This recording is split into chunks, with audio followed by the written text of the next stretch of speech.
After the inauguration in 1993, the Clintons fired the White House Travel Office employees, allowing their wealthy Hollywood friends to take over the lucrative travel business. This led to investigations by the FBI, DOJ, GAO, Oversight Committee, and the Whitewater Independent Counsel. The Clintons claimed the firings were due to financial misdeeds, but the employees were cleared on all counts. Hillary Clinton allegedly played a central role in the firings, yet in her sworn testimony, she claimed she was not involved. The independent counsel found this to be factually inaccurate and that she made factually false statements. The Clintons were forced to remove their friends and reinstate the previous employees. Vince Foster, the longtime friend and companion of Hillary Clinton, was significantly involved in several Clinton scandals. Due to the strange circumstances surrounding his death in 1993, an investigation ensued.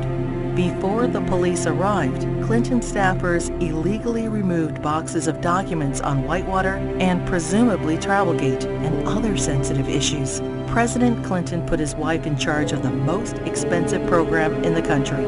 There was a national outrage that the unelected, unqualified First Lady was going to design America's healthcare system. In a 1993 interview, Hillary Clinton admitted, "I am not an expert on healthcare. I'm not somebody who has studied it." Hillary Clinton kept the Presidential Task Force on National Healthcare Reform shrouded in such secrecy that a federal judge threatened to hold the administration in contempt. 2 years later, the healthcare plan was a 1,342-page nightmare, including gatekeepers, health alliances, purchasing cooperatives, new and higher taxes, and restrictions on choosing doctors. Physicians, hospitals, large and small businesses, insurance companies, Democrats, Republicans, and the general public rejected the program, and it failed disastrously. The General Accounting Office put a price tag of $32 million on Hillary Clinton's healthcare fiasco. For dishonesty, Hillary Clinton and others were fined $450,000. Court costs to taxpayers were $725,000. In 1996, with Hillary Care fresh in their minds, Americans voted both the Senate and the House into Republican hands for the first time in over 4 decades. In 1994, President Clinton's Attorney General Janet Reno initiated an investigation focusing on fraud accusations against the Clintons regarding their real estate venture Whitewater Development Corporation, co-owned with their friends Jim and Susan McDougal. Hillary Clinton was the central figure, and the probe revealed pervasive conflicts of interest between the Rose Law Firm, where Hillary Clinton was partner, and its client, Madison Guarantee, owned by Clinton business partner Jim McDougal. Hillary Clinton claimed billing records subpoenaed and critical to the investigation were lost. It is presumed they were stolen from Vince Foster's office the night he died. 19 months later, following the Clintons' acquittal, many of the missing records reappeared in the Clintons' residence. As they were covered with Hillary Clinton's fingerprints, she fell under suspicion of obstruction of justice. Their business partner Susan McDougal refused to testify against the Clintons, assuring they were not charged. Susan McDougal went to prison for her silence, but was pardoned by President Clinton. 15 Clinton associates were convicted of 40 federal crimes related to Whitewater. The independent counsel's report highlighted the president's abundant and calculating lies under oath, obstruction of justice, and abuse of power. During this case, many other alleged abuses were uncovered. The 4.5-year expanded investigation cost taxpayers $145 million.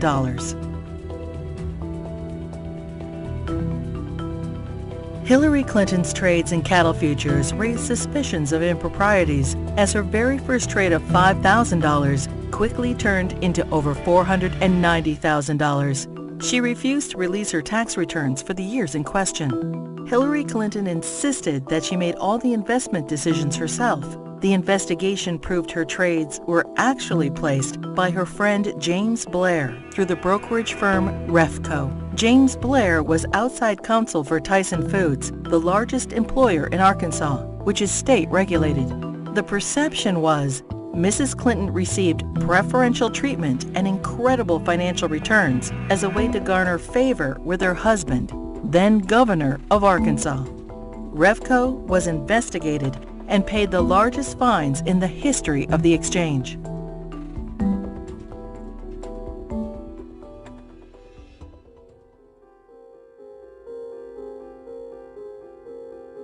The Clinton administration improperly requested and received FBI background reports on 900 Republican officials.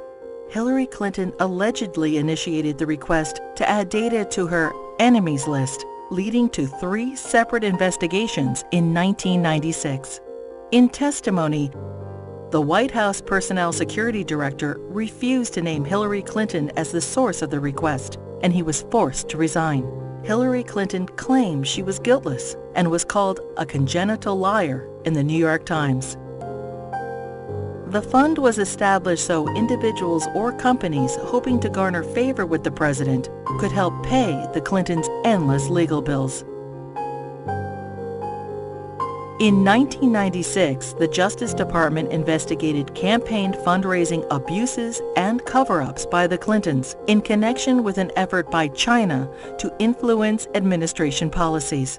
In violation of U.S. law, agents for the Chinese government and military funneled millions into President Clinton's re-election campaign, the Clinton Legal Defense Fund, and the DNC. The DOJ's report stated, "A pattern of events suggests a level of knowledge within the White House, including the President's and First Lady's offices, concerning the injection of foreign funds into the re-election effort." The Clintons were accused of using the IRS to harass their enemies, including Republican politicians, the White House Travel Office, the NRA, Judicial Watch, the Heritage Foundation, and other conservative organizations. A senior IRS official admitted that Clinton opponents were singled out for tax audits. Also audited were Bill Clinton's female accusers, including Jennifer Flowers, Paula Jones, Juanita Broderick, and Elizabeth Ward Grayson.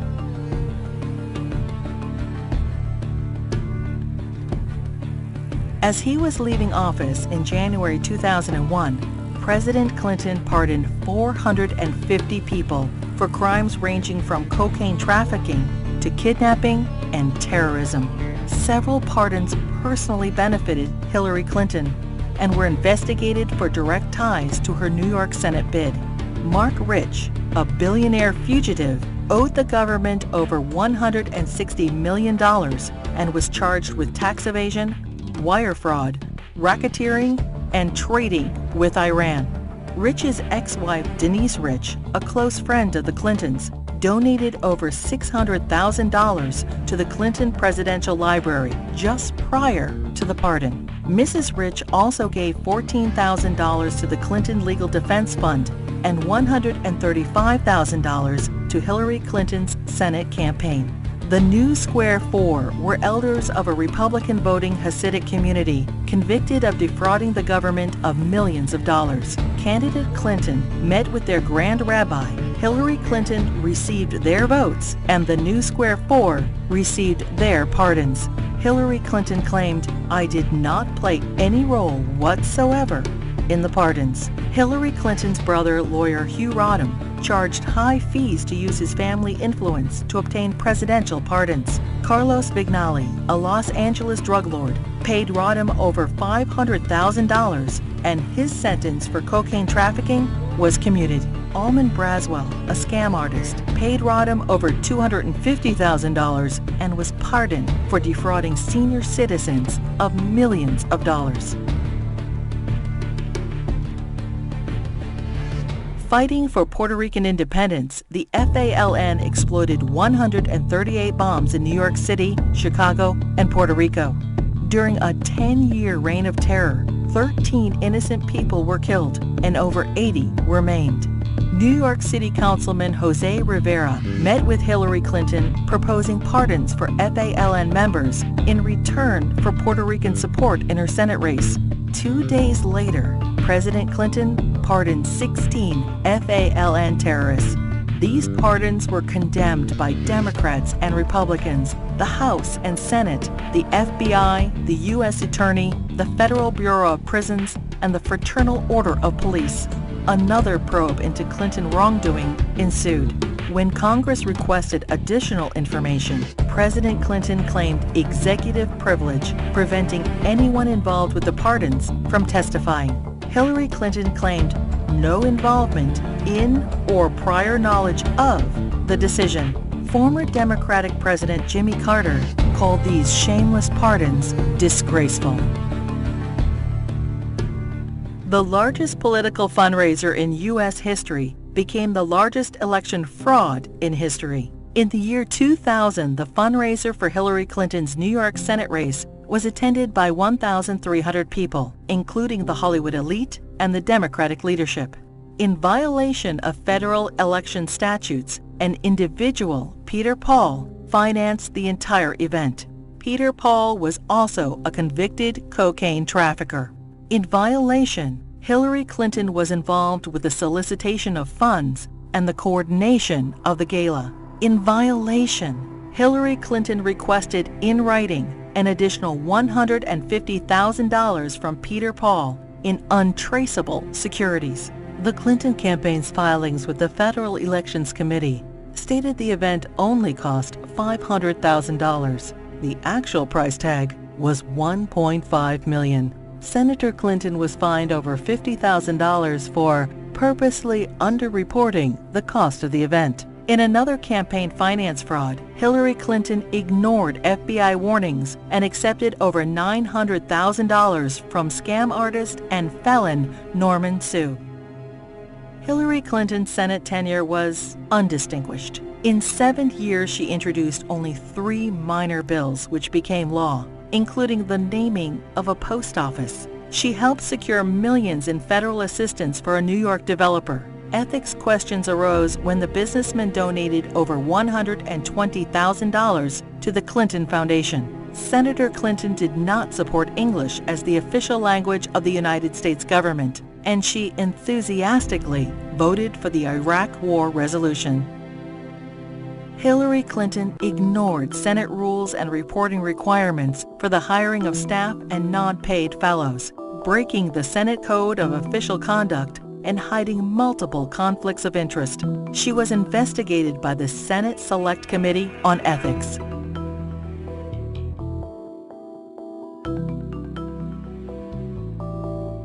Hillary Clinton's long history of campaign finance abuses continued. Jeffrey Thompson and other fundraising bundlers for her failed 2008 presidential campaign pled guilty to conspiracy and campaign finance law violations. In the primaries, Democrats nominated the little-known junior Senator Obama over the well-known, scandal-ridden Hillary Clinton. In 2009, President Obama nominated Hillary Clinton as Secretary of State. In 2014, the State Department spokesperson was asked to identify one tangible achievement from Hillary Clinton's 4 years as Secretary of State. She responded, "I am certain those who were here at the time, who worked hard on that effort, could point out one." Secretary Clinton's tenure had no signature doctrine or diplomatic breakthrough. It was, however, 4 more years of scandals. The Clinton State Department wasted $80 million on a U.S. consulate in northern Afghanistan, which will never be completed. Under Clinton's name, the Foreign Service gathered details on foreign diplomats, our allies and officials of the UN, including internet usernames, email addresses, credit card numbers, fingerprints, frequent flyer account numbers, and work schedules. The Clinton State Department lost approximately $6 billion due to improper filing of contracts. The FBI, CIA, and the DOJ requested that Boko Haram be designated as a terrorist group so the agencies could pursue them. Secretary Clinton declined, and the group continued its reign of terror, including the kidnapping of 300 schoolgirls in Nigeria. A special investigator for the State Department claims probes into illegal acts by the Diplomatic Security Service and ambassadors were influenced, manipulated, or simply called off under Hillary Clinton. These include sexual assaults by State Department security officials in Beirut, endemic engagement of prostitutes by Hillary Clinton's security detail, drug use by State Department contractors in Baghdad, solicitation of child male prostitutes by U.S. Ambassador to Belgium. Secretary Clinton's spokesperson claimed Hillary Clinton had no knowledge of any of the scandals in her State Department. We learned of it from the media and don't know anything beyond what's been reported.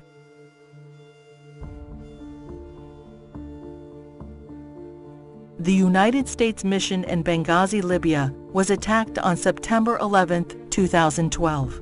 As Hillary Clinton was Secretary of State at the time, she is at the heart of the cover-up investigation.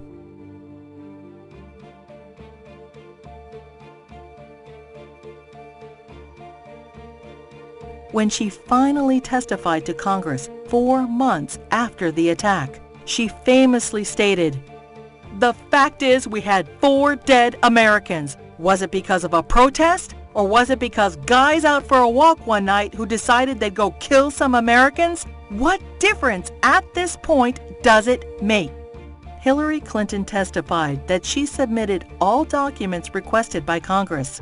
20 months later, and only through a Freedom of Information Act request, 41 new documents were released, including changes to Ambassador Susan Rice's talking points. More documents are still being withheld.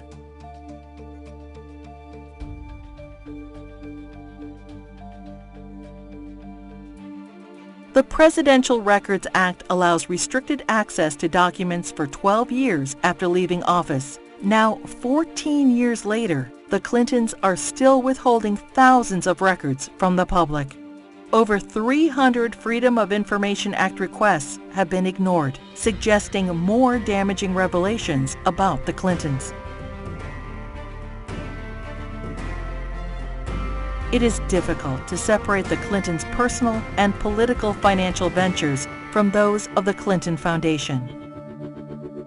The New York Times expose on the Clinton Foundation details moral and fiscal chaos, shameless fundraising, and calls it mired in conflicts of interest. Run by old Clinton friends, it has been grossly mismanaged and, despite enormous donations, ran multi-million-dollar deficits. Already rife with conflicts of interest, the foundation's offices are now shared by the Hillary Clinton presidential campaign. Americans can give $2,300 to presidential candidates, but there are no limits on donations to foundations. Hillary Clinton cannot legally accept campaign donations from foreigners, but no restrictions apply to foundations. Secretary of State Clinton traveled to Moscow and pressed the Russian government to purchase planes from Boeing. 2 months later, contract in hand, Boeing donated $900,000 to the Clinton Foundation. The foundation's support from foreign interests hoping to influence U.S. policy is of grave concern. Foreign donations to the foundation increased by 70% when Hillary Clinton ran for president in 2008.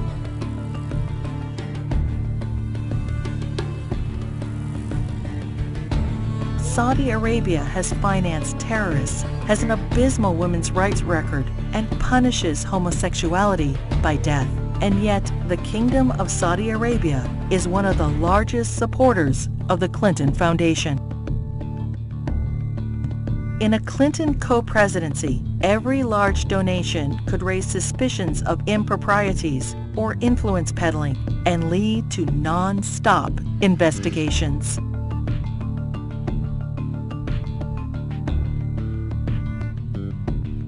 Many qualified and deserving politicians, Democrat and Republican, women and men, are waiting to lead this country.